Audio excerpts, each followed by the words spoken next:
أعوذ بالله من الشيطان الرجيم. بسم الله الرحمن الرحيم.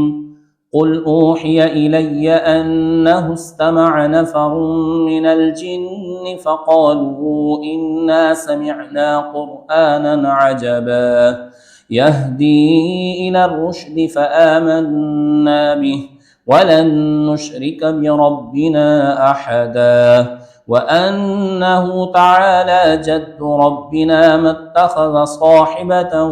ولا ولدا وأنه كان يقول سفيهنا على الله شططا وأنا ظننا أن لن تقول الإنس والجن على الله كذبا وأنه كان رجال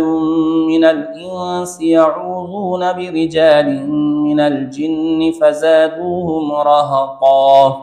وأنهم ظنوا كما ظننتم أن لن يبعث الله أحدا وأنا لمسنا السماء فوجدناها ملئت حرسا شديدا وشهبا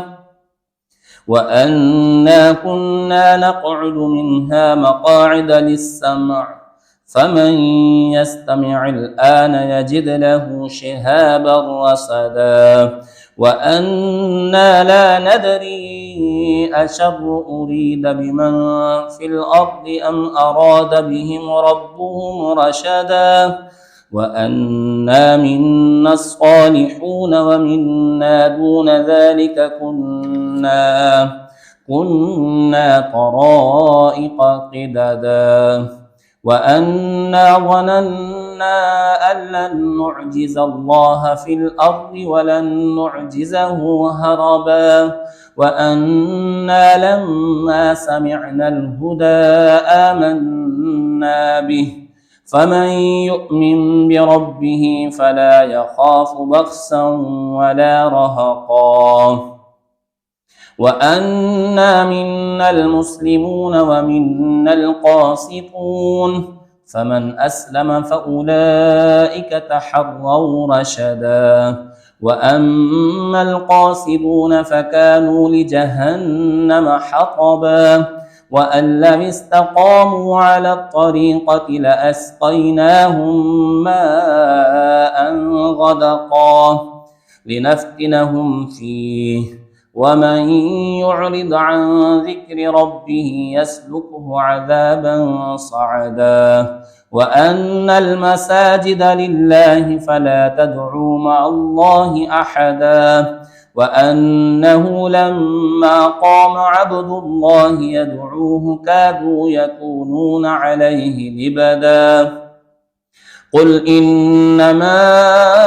أدعو ربي ولا أشرك به أحدا قل إني لا أملك لكم ضرا ولا رشدا قل إني لن يجيرني من الله أحد ولن أجد من دونه ملتحدا إلا بلاغا من الله ورسالاته ومن يعص الله ورسوله فإن له نار جهنم خالدين فيها أبدا حتى إذا رأوا ما يوعدون فسيعلمون من أضعف ناصرا وأقل عددا قل إن أدري أقريب ما توعدون أم يجعل له ربي أمدا عالم الغيب فلا يظهر على غيبه أحدا إلا من ارتضى من رسول فإنه يسلك من بين يديه ومن خلفه رصدا ليعلم أن قد أبلغوا رسالات ربهم وأحاط